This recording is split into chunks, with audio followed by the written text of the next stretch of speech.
Hello, friends. Welcome back to the Millennial Mama Memo, a weekly memo from your favorite Millennial Mama therapist. I'm Lauren, a late diagnosed ADHDer, mom of two, licensed therapist, and founder of Millennial Mama Therapy. I built this space for moms just like me who are figuring out who they are on the other side of becoming a mom.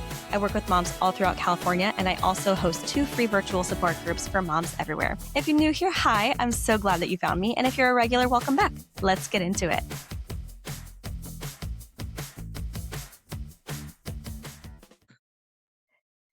Diving in with the Millennial Mama Mix for this week. This is a little bit of everything on my radar as a millennial mom and person. And I don't know about you guys, but my algorithm has definitely been feeding me this concept that we only have 18 summers with our kids, so we really got to make those summers count. I've also seen something going around about giving your kids a 90s summer.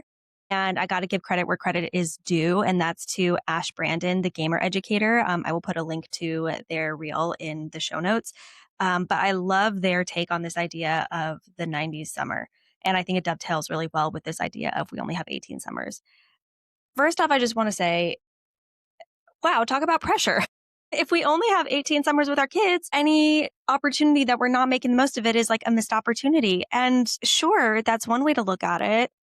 But also, wow, like what about us as parents and humans? One of the things that Ash mentions in their video is that kids have been working hard during the school year. We have also been working very hard. Like, need I remind us all that we have just barely survived Maycember? Maybe it's okay for us to have summers that are a little more calm, a little more boring, for lack of a better word. Not constantly moving from one activity to the next, saying no to things. The other thing that I want to point out is that we don't only have 18 summers with our kids. I mean, I don't know about you guys, but I have parents, and I know that relationships with parents can be really, really complicated, and that some of us do not have relationships with our parents.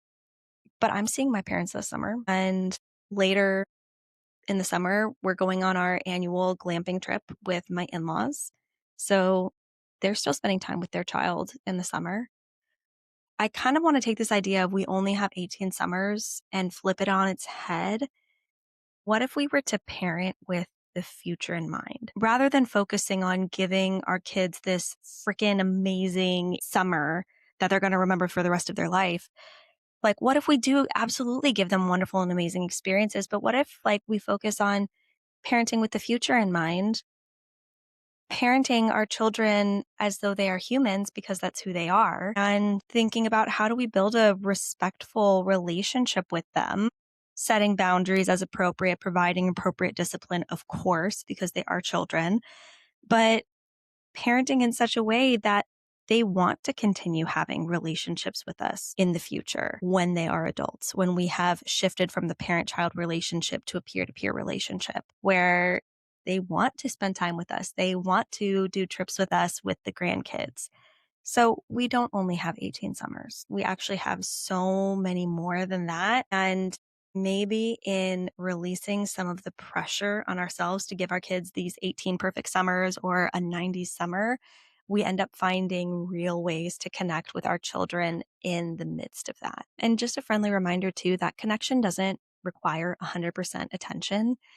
Just this morning, my daughter, as I was getting ready for the day and packing lunches and all the things, she asked me to stop and read a book. And I was having to explain to her that, hey, I can't stop and read a book right now because of the fact that there's things that I need to get done so that way we can go throughout the day. So I had to turn down her request for attention at that moment. But in even turning down the request, I was still able to give her attention and explain why. Was she happy about it? Not necessarily. And that's totally fine because she's allowed to have her feelings too. And being able to hold space for their feelings of disappointment is also a way of providing connection and secure attachment. And on the topic of secure attachment, I'll have to dive into this deeper at a different time, but just a friendly reminder that secure attachment does not mean getting it right with our kids 100% of the time. You are allowed to be human and you are allowed to make mistakes and not get it right. Secure attachment is much more about repair and restoring connection than getting it right 100% of the time. So if you are able to say, hey, I'm so sorry, I did not get that right. I want to create restoration and repair this rupture. That is giving your child secure attachment. And also, I would argue it is setting them up for success in the future, because kids don't need perfect parents. They need good enough parents, because the world is going to disappoint them. So we're giving them a safe space to practice how they cope with disappointment. Okay, I'm mixing it up a little bit this episode. We are going to dive into the favorites folder next. And the favorites folder is good things that I can't stop talking about that you should know about. And I got to give credit to Mama Mess Hall for helping me come up with this one. A couple of weeks ago in Mama Mess Hall, someone shared that they had just survived their very first experience of both parents and their baby being sick all at the same time. And everyone in the group was like, oh my God, have so been there. That is so freaking hard. And it was wonderful, because then we all jumped into this, time of talking about what are our favorite tips and tricks for surviving when everybody is sick. So I wanted to share some of those with you guys.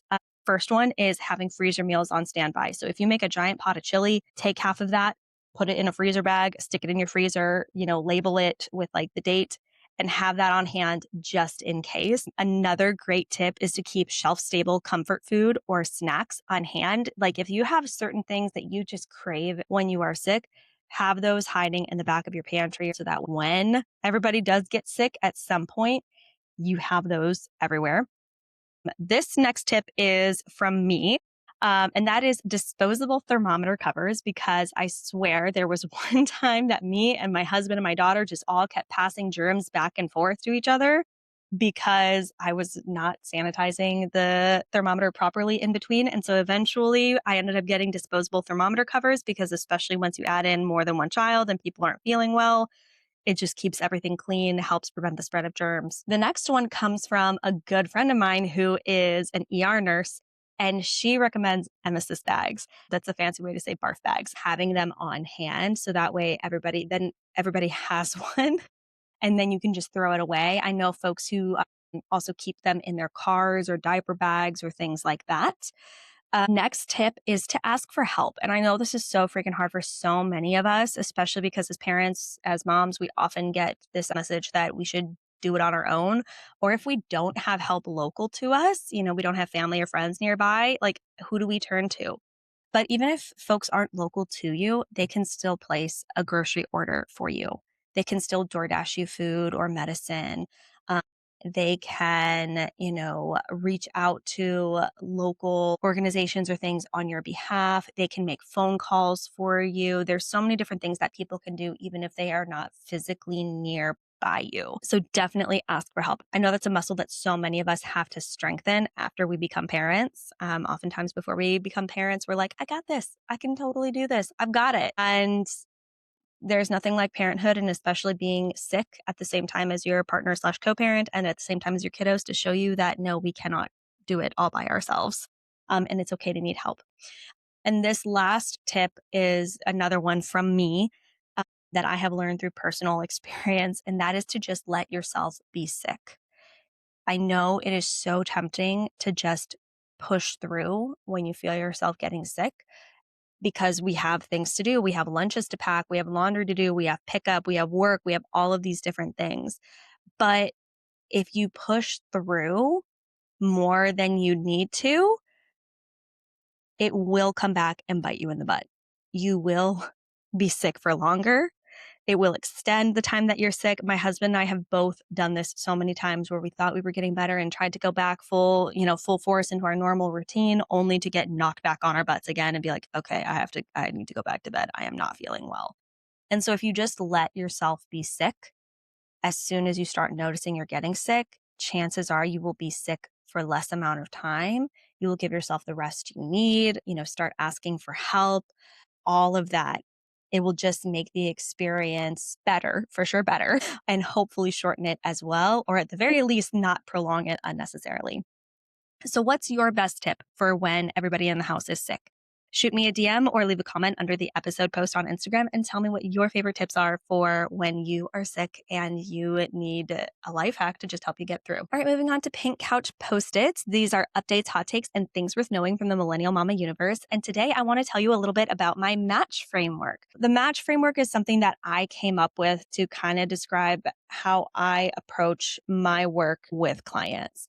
And so MATCH is actually an acronym, and it stands for Mom, Advocate, therapist, connector, and human.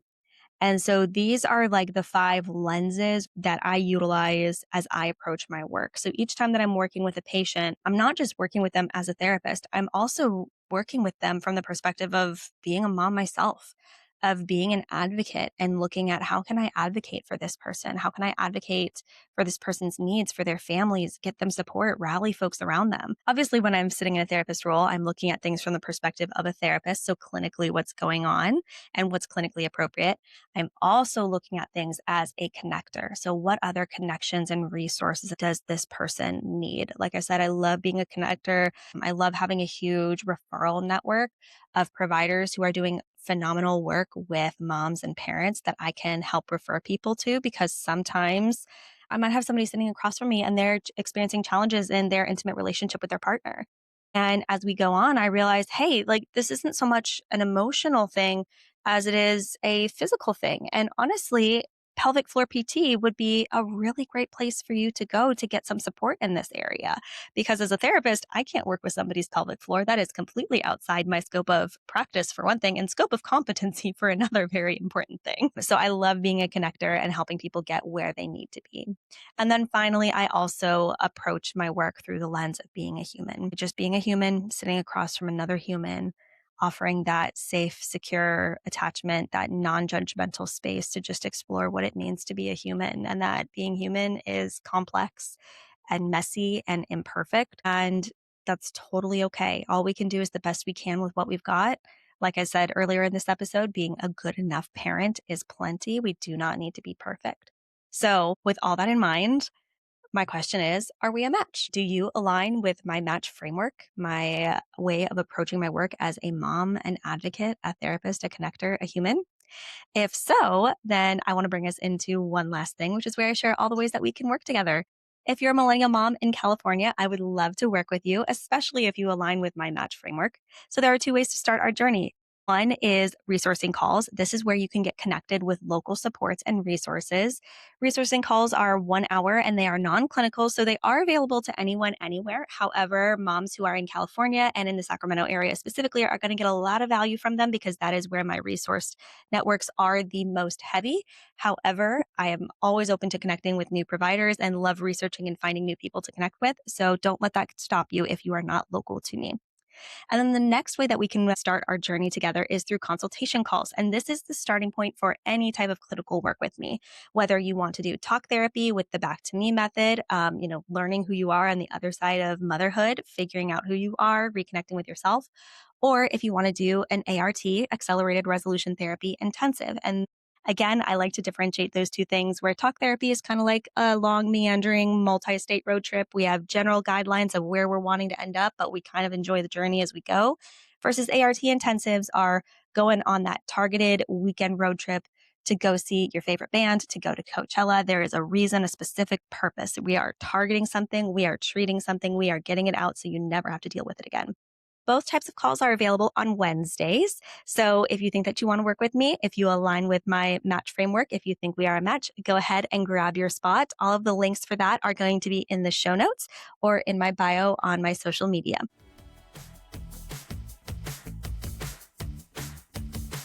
All right, friends, that's your Millennial Mama memo for the week. Head to the link in my bio to subscribe to my newsletter in case you missed the memo, so you never miss the memo. And I'll see you next week.